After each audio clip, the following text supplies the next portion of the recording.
மட்டும் முள்ளங்கி தூக்கி போட்டேன். அது பார்த்தீங்கன்னா நான் தன்னை போல வளர்ந்துடும். உள்ள காட்டுங்க. ஆனால் உள்ள காட்டும்போது ஸோ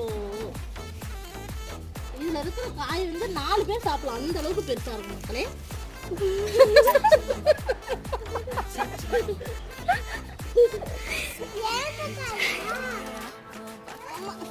ஐயோ பாதி உள்ள போயிடுச்சு.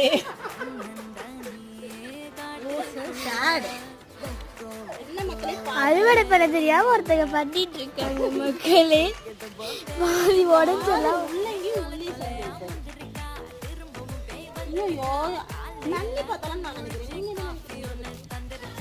அறுவடை பண்ண தெரியல நினைக்கிறோங்க.